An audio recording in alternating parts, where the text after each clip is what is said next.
The German gunner's hands were steady as he centered the crosshairs on the lumbering British tank, crawling across the French countryside. May 1940. The Wehrmacht had been steamrolling through France for 11 days, crushing everything in its path. Another Allied tank wasn't going to change that. He squeezed the trigger. The 37mm armor-piercing round screamed toward its target at over 760 meters per second. Then it bounced off, not penetrated and failed. Bounced. The shell ricocheted skyward like a stone skipping across water, leaving nothing but a bright scar on the tank's hull. The British tank didn't even slow down. It kept grinding forward at its painfully slow 11 kilometers per hour, turret rotating with methodical precision toward the German position. The gunner fired again and again. Same result. Bright flashes, metallic clangs, shells spinning off into the French soil. His loader was feeding rounds as fast as humanly possible now, brass casings piling up around their boots. Nothing. The Matilda II, because that's what the British called this mobile fortress, absorbed everything they threw at it. Its 78mm frontal armor might as well have been made of some alien metal, for all the good their standard anti-tank weapons were doing. This wasn't supposed to happen. The Panzer crews had spent the past week and a half laughing at British and French tanks. They'd knocked out Char B-1 bis, shredded through Saumur, turned hot light tanks into burning scrap. The Panzerkampfwagen the 3 and I-4 had proven themselves the masters of armored warfare. German tactical doctrine, German training, German engineering, all superior. The French campaign had been a victory lap, really, a demonstration of what modern mechanized warfare looked like when executed by professionals. But nobody had told them about these particular British tanks. Intelligence reports had mentioned Matilda, sure, but the descriptions were almost dismissive. Slow, undergunned. The British infantry tank concept seemed absurdly outdated. Who designs a tank that can barely outpace a jogging soldier? The name itself sounded like a joke. Matilda, like a plump housewife, not a weapon of war. Some German crews had actually nicknamed them cardboard tanks based on early reconnaissance reports. Assuming anything that slow must be poorly armored to keep the weight down. The gunner was no longer steady. Panic crept into his movements as the Matilda's 2-pounder gun swung in his direction. Around him, other crews were experiencing the same horrifying revelation. Their 37mm PK-36 anti-tank guns, the standard supposedly reliable tank killer of the Wehrmacht, were useless. Completely, utterly useless. They might as well have been throwing rocks. The mathematical reality was brutal.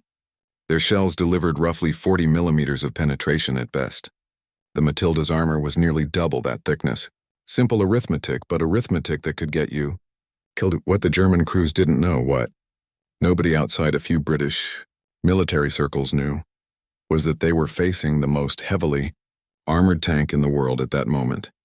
Not just thick armor, but properly designed, well-angled protection that had been the product of hard lessons and careful engineering. The Matilda II's armor scheme wasn't an accident or oversight. It was deliberate, intentional. The British had built a tank specifically to laugh at the kind of weapons now hammering uselessly against its hide. And as that realization spread through the German positions near Arras, something shifted. The invincible Wehrmacht, the unstoppable Blitzkrieg, had just met something it couldn't stop. To understand how the British ended up building a tank that could shrug off German fire, we need to rewind 2 decades. November 1918. The Great War had just ended, and military theorists across Europe were trying to make sense of what they'd witnessed. Tanks had made their debut at the Somme in September 1916, lumbering mechanical monsters that terrified German infantry, but broke down almost as often as they broke through. By war's end, they'd proven themselves capable of cracking trench lines, but nobody quite agreed on what they'd actually proven. The debate that followed would shape the next war entirely. Were tanks breakthrough weapons meant to exploit gaps and race into enemy rear areas? Or were they mobile bunkers designed to shield infantry as they advanced across killing fields?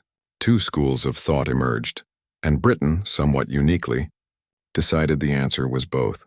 J.F.C. Fuller and Basil Liddell Hart, 2 of Britain's most influential military theorists, championed fast-ranging armored formations. They'd seen how tanks could restore mobility to warfare, how properly deployed armor could bypass strong points and create chaos in enemy logistics. Fuller's Plan 1919, never executed because the war ended, envisioned masses of medium tanks driving deep into German territory, paralyzing command structures. This thinking would eventually birth the cruiser tank concept, fast, moderately armored, designed for sweeping maneuvers. But there was another problem that needed solving. The infantry still had to advance. They still had to take and hold ground. And when they did, they'd face the same machine guns, anti-tank rifles, and field guns that had turned no man's land into an abattoir. What they needed was something that could crawl forward at walking pace, absorb punishment, and suppress enemy positions while soldiers moved behind it. Not a cavalry tank, an infantry tank. This wasn't a fringe idea. In 1934, the British War Office issued a specification for exactly this kind of vehicle. They wanted protection above all else. Speed optional, range negotiable. The tank needed to survive concentrated small arms fire, resist anti-tank rifles, and ideally shrug off field artillery. It needed to be cheap enough to produce in quantity, and simple enough that conscript crews could operate it. The British designated it the Infantry Tank Mark I, but everyone called it Matilda, allegedly because its shape reminded someone of a waddling cartoon duck from a contemporary comic strip. The Matilda I was rushed into production in 1938 as war clouds gathered. It had magnificent armor for its weight, 60 millimeters, but only a single machine gun for armament. Still, it proved the concept. When the improved Matilda II entered service in 1939, British engineers had refined the formula. They'd increased the armor to 78 millimeters on the front, added a proper turret with a 2-pounder anti-tank gun, and created something genuinely formidable. The cost? A top speed of just 15 miles per hour and appalling mechanical complexity. The Matilda II used 2 bus engines because no single power plant could move its 27 tons reliably. Meanwhile, Germany had gone a different direction entirely. Their tanks prioritized balanced characteristics: decent armor, reasonable speed, adequate firepower. The Panzer III carried 30 millimeters of frontal armor. The Panzer IV slightly more. They were built for maneuver warfare, for the combined arms tactics that would become Blitzkrieg. German doctrine didn't envision slugging matches between heavily armored opponents. They planned to avoid enemy strength, exploit weakness, and move too quickly for defenders to react. Neither side fully understood what the other had built, and that misunderstanding was about to become very, very expensive. The Matilda Series II that rolled off production lines at Vulcan Foundry in Warrington was an engineering compromise that somehow became a masterpiece. When chief designer John Carden's team at Woolwich Arsenal began work in 1936, they faced a seemingly impossible brief. Create a tank with armor thick enough to resist every anti-tank weapon then in service, keep it cheap enough for mass production, and make it mobile enough to accompany infantry. The laws of physics suggested you could have 2 of those 3. Carden's team delivered all 3, though the solution was far from elegant. The armor scheme was the heart of everything. The Matilda II's frontal protection ranged from 75 to 78 millimeters. Absolutely extraordinary for 1939. To put that in context, the French Char B1 bis, considered heavily armored, maxed out at 60 millimeters. Germany's heaviest production tank, the Panzer IV, carried just 30 millimeters up front. The Matilda's side armor was 65 to 70 millimeters. Even the rear had 55 millimeters. This wasn't a tank with a strong front and weak flanks. It was a steel pillbox on tracks. Achieving this meant accepting brutal compromises elsewhere. The hull was cast and riveted in sections, a manufacturing technique that allowed for thick armor but limited production speed. Each tank required roughly 16,000 man-hours to complete. Vulcan Foundry, which produced the majority of Matildas, could manage perhaps 5 tanks per week at peak production. Compare that to German factories churning out dozens of Panzer IIIs monthly. Britain had quality, but Germany had quantity. The power plant solution bordered on absurd. No single engine available could reliably move 27 tons of armor at any reasonable speed. So the designers fitted 2 AEC diesel engines originally designed for London buses, running side by side. Each produced 87 horsepower. Combined, they gave the Matilda a theoretical 174 horsepower, though mechanical losses meant actual output was lower. The power-to-weight ratio was atrocious, roughly 6.4 horsepower per ton. A Panzer III managed nearly double that. The twin-engine arrangement made maintenance a nightmare. Mechanics essentially had to service two separate power plants, and if one failed, the tank was immobilized. The 2-pounder gun seemed adequate. In 1939, it fired a 40mm, armor-piercing round capable of penetrating roughly 50 to 60 millimeters of armor at combat ranges against the thin-skinned panzers of 1940. It was perfectly viable. The problem was what the 2-pounder couldn't do. It had no high-explosive round. British doctrine assumed tanks would fight tanks whilst infantry dealt with anti-tank guns. The Matilda could kill enemy armor beautifully, but was helpless against fortified positions or infantry in buildings. Crews would discover this limitation the hard way. Inside, the 4-man crew worked in cramped, sweltering conditions. The commander sat in the turret alongside the gunner, attempting to direct the tank, coordinate with other vehicles, and command the gun simultaneously. Below in the hull, the driver wrestled with a Wilson epicyclic gearbox, a robust but complex system requiring careful coordination. The hull gunner, often feeling rather useless given the limited traverse of his machine gun, mostly served as a second pair of eyes and an extra body for maintenance duties. The suspension was another Carden innovation, a scissors-type arrangement with helical springs that gave a surprisingly smooth ride despite the tank's weight. 10 small road wheels per side distributed the load effectively, and the track links were robust cast manganese steel. This mattered more than it sounds. Tracks were the Achilles heel of many early war tanks, snapping under stress or shedding in turns. By September 1939, when Britain declared war on Germany, only 2 Matilda IIs had been delivered to the army. Production was ramping up, but slowly. By May 1940, roughly 100 were available, not nearly enough to equip armored divisions properly, but enough to form the core of the 1st Army Tank Brigade. Those 100 tanks were about to punch well above their weight. Those 100 Matildas crossed the Channel into a catastrophe already well underway. On 10th May 1940, German forces had launched Fall Gelb, Case Yellow, the invasion of France and the Low Countries. What followed was a masterclass in mobile warfare that shattered every assumption about how modern war would be fought. Heinz Guderian's 19th Panzer Corps punched through the Ardennes, crossed the Meuse at Sedan on 13th May, and simply kept going. The French and British expected a replay of 1914, a grinding attritional struggle along fortified lines. Instead, they got a lightning war that moved faster than their command structure could process. By 20th May, German armored spearheads had reached the English Channel at Abbeville. In 10 days, they'd driven nearly 400 kilometers through supposedly impassable terrain, cut the Allied armies in two, and trapped the British Expeditionary Force against the coast. It wasn't just victory, it was humiliation. French generals issued orders to divisions that had already been encircled. British commanders received intelligence reports describing German positions that were already 50 kilometers further west. The speed of the German advance made conventional military thinking obsolete. And the tanks, the bloody tanks, were everywhere. Panzer divisions didn't attack like traditional armored formations. They bypassed strong points, ignored their flanks, and raced for strategic objectives deep in the rear. French Char B-1 bis tanks were individually superior to anything Germany fielded, but they sat defending river crossings, whilst German columns drove past them on roads 15 kilometers away. Superior armor meant nothing if you were in the wrong place. German tank crews had spent 2 weeks demolishing Allied armor piecemeal. They'd learned that French tanks, whilst individually formidable, operated in small packets without proper infantry or artillery support. British light tanks and cruiser tanks were faster, but carried armor you could penetrate with a decent anti-tank rifle. The Panzer III's 37mm gun and the Panzerfreu's short 75mm howitzer had proven entirely adequate against everything they'd encountered. More importantly, German crews fought as combined arms teams. When they met resistance, they didn't charge in alone. They called up infantry, artillery, and Luftwaffe support.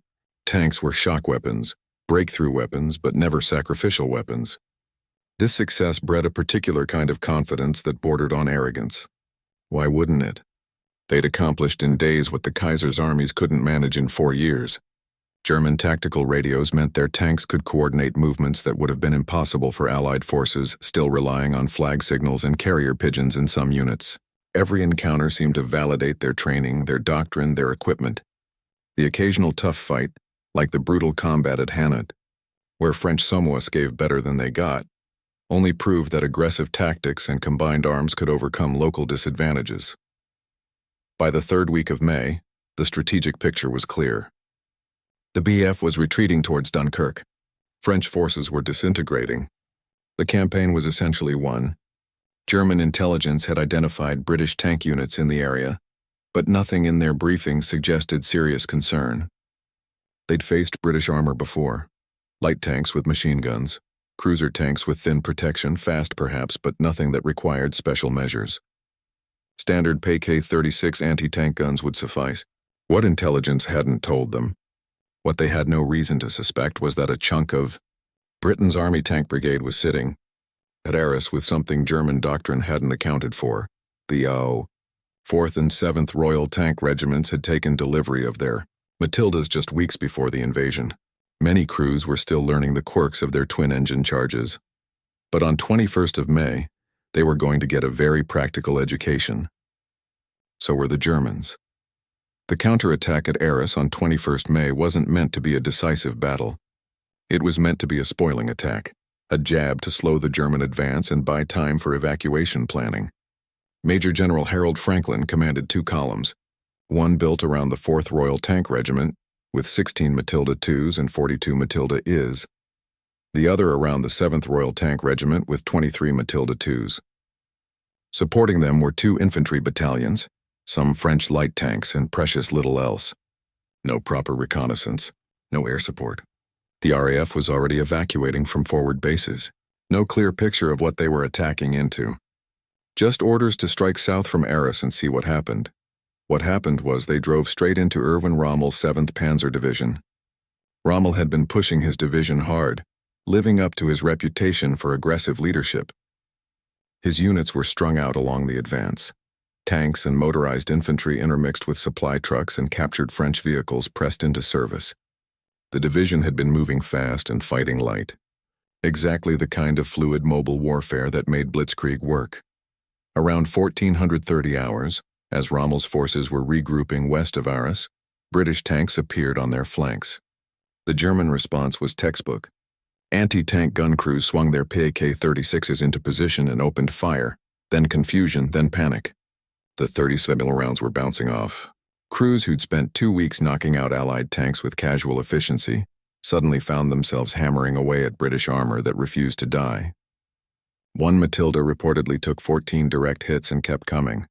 Another absorbed rounds from multiple guns simultaneously, shrugging them off whilst methodically destroying the German positions with its 2-pounder.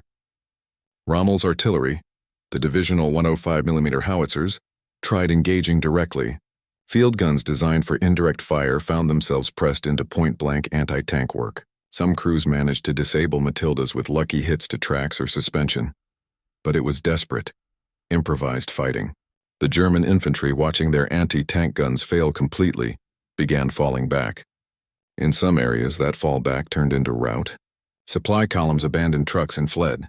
The 7th Panzer Division's war diary, normally confident, records the afternoon as heavy British tank attack that created critical situation. The British punched through the German screen and into the soft logistics tail. Matildas crushed artillery positions, overran supply dumps, and scattered infantry battalions. German crews abandoned their PK-36 as useless tin openers. They'd already started calling them door knockers after encounters with heavy French tanks. The 2-pounder guns on the Matildas, whilst lacking high explosive rounds, were perfectly adequate for destroying the Panzer II and light vehicles that made up much of Rommel's screen. At one point, elements of the 7th Royal Tank Regiment were 6 kilometers behind the initial German positions, but the attack was too small and too unsupported to exploit the breakthrough.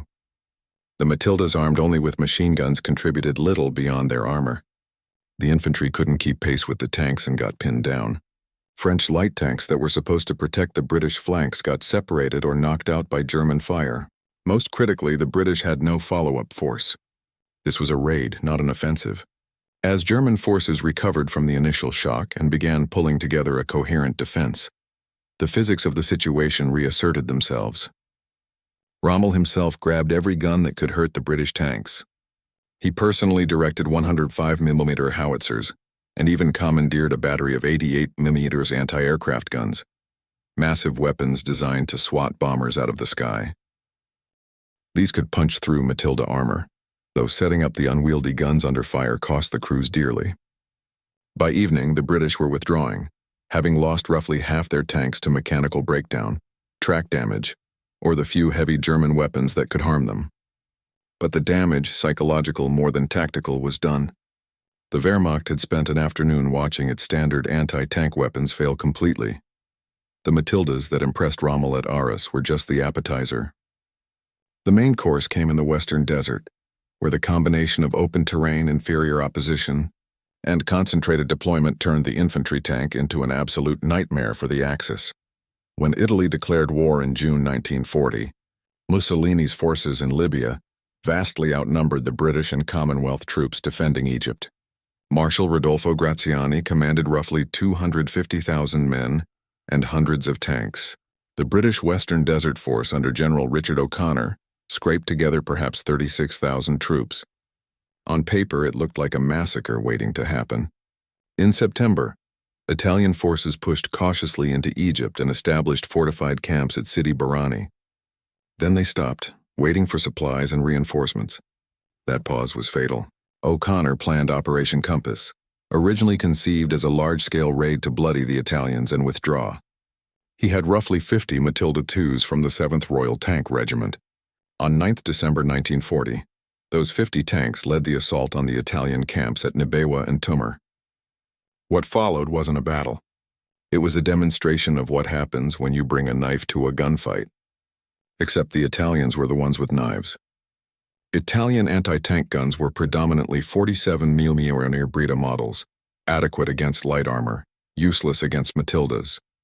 The Italian M1139 and M1340 tanks carried armor between 30 and 42mm at best. Their guns could barely scratch the British tanks whilst the 2-pounders punched through Italian armor like cardboard. One Matilda commander reported engaging 17 Italian tanks in succession, knocking out every single one without receiving damage. Another Matilda took over 50 anti-tank hits during the battle and drove away under its own power. The psychological effect on Italian troops was devastating. When Matildas appeared on the horizon, entire battalions surrendered rather than face them. At Sidi Barrani, 237 Italian tanks were abandoned or destroyed. Over 38,000 Italian soldiers surrendered. The 5-day battle that was supposed to be a raid turned into the collapse of Graziani's entire position in Egypt. O'Connor didn't stop. He kept pushing west into Libya. Bardia fell on 5th January 1941. Tobruk on 22nd January. At Beit Afam in February, O'Connor's forces, including the indomitable Matildas, cut off the retreating Italian 10th Army and forced its complete surrender. In 2 months, the Western Desert Force advanced 800 kilometers, destroyed 10 Italian divisions, captured 130,000 prisoners, and knocked out or captured over 400 tanks. British losses? Roughly 500 dead and 1,400 wounded. It remains one of the most lopsided campaigns in modern military history. The Matildas were at the spearhead of everything. Their immunity to Italian anti-tank fire meant they could advance with impunity, suppress defensive positions, and break Italian morale simply by appearing. Crews became cocky. Why wouldn't they? Some painted nicknames on their tanks. Cleopatra, Desperate, Dreadnought. They'd earned the swagger. Desert terrain suited the Matilda's limitations. Slow speed mattered less in open ground where sight lines stretched for kilometers. The lack of high explosive ammunition was less critical when enemy infantry fled at the first sight of them. But Germany was watching and learning. Rommel arrived in North Africa in February 1941 with explicit orders to study British armor and develop counters. He'd already fought Matildas at Arras. He knew what standard weapons couldn't do to them. When he deployed the Afrika Korps into Libya in March, his supply requests had a very specific item at the top: 88mm anti-aircraft guns. Lots of them. The 88mm flak gun wasn't designed to kill tanks. It was designed to swat Luftwaffe enemies out of the sky at 8,000 meters altitude. The Flak 18, to give it its full gloriously German designation, was arguably the finest anti-aircraft weapon in the world. When it entered service in 1933, it fired an 88mm shell weighing 9 kilograms at a muzzle, velocity of 820 meters per second. The high velocity meant flat trajectory and excellent accuracy. The heavy shell meant devastating kinetic energy. Against bombers, it was superb. Against tanks, it was grotesque overkill. But overkill was exactly what you needed against a Matilda. Rommel had learned the lesson at Arras. When standard anti-tank guns failed, he'd commandeered his 80mm flak batteries and watched them punch straight through British armor. The memory stuck. When the Africa Corps deployed to Libya, Rommel ensured his divisions included substantial flak assets, officially for air defense, but with ammunition loads that suggested other intentions.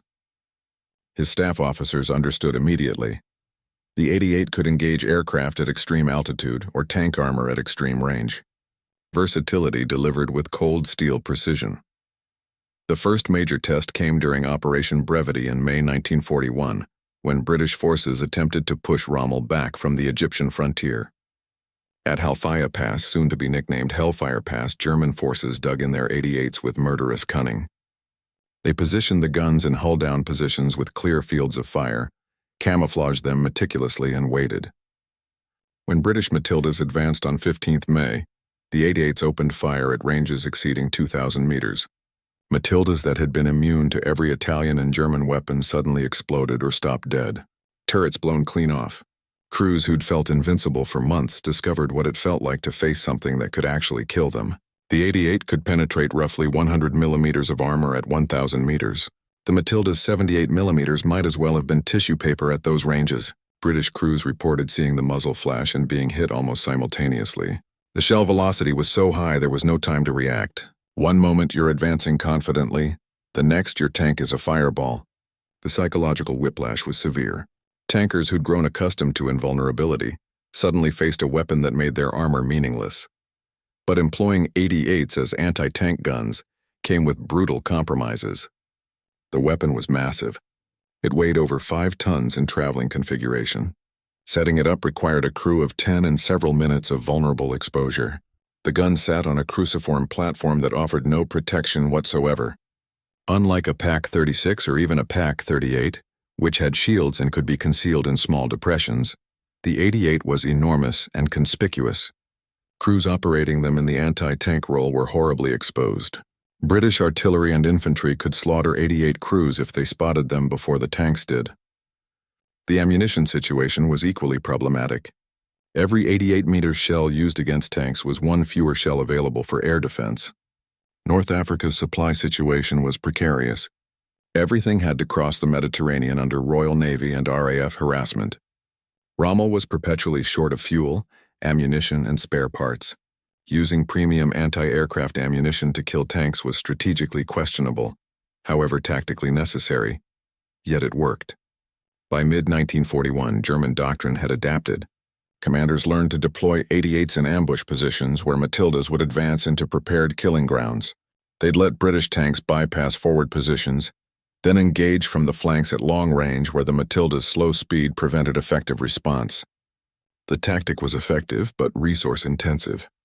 You needed intelligence, terrain knowledge, disciplined crews willing to hold fire until the perfect moment, and enough 88s to make the ambush decisive.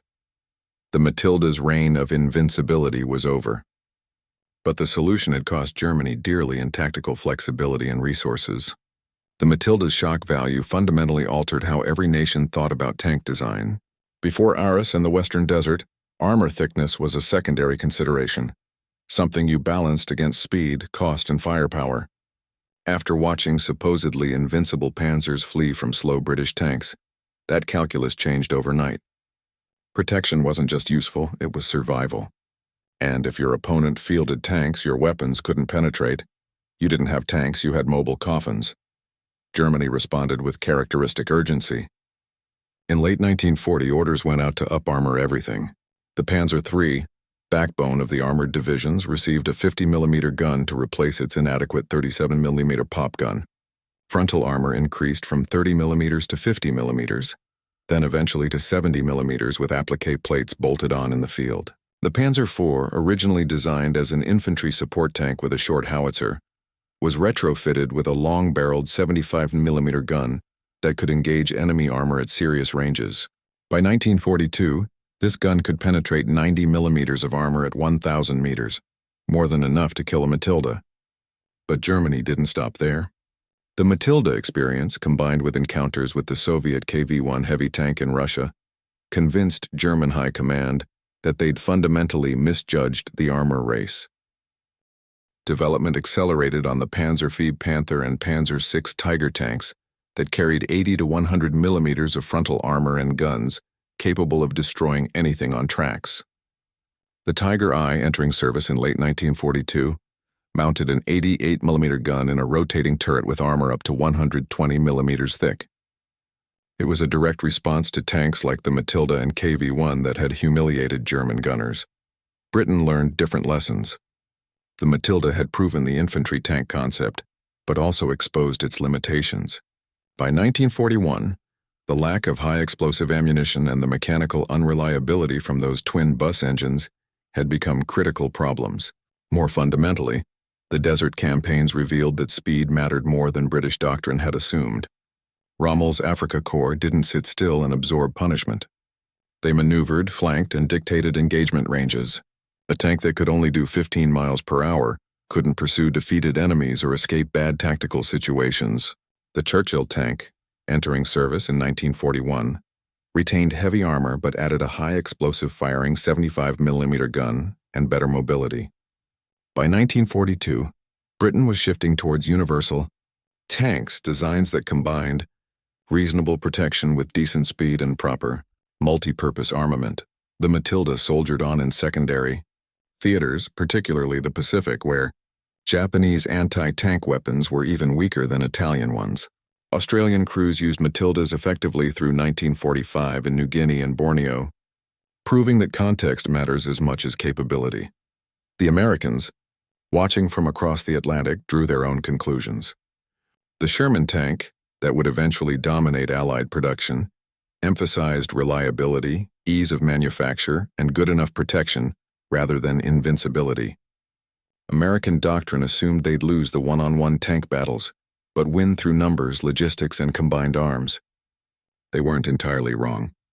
The Sherman's weaknesses are well documented, but 50,000 of them proved more valuable than a handful of invincible but complex heavy tanks. By 1943, the Matilda was obsolete. German guns could penetrate it easily. Its speed was intolerable in fluid warfare. Production had ceased in August 1943 after roughly 2,900 units, but its legacy lived on.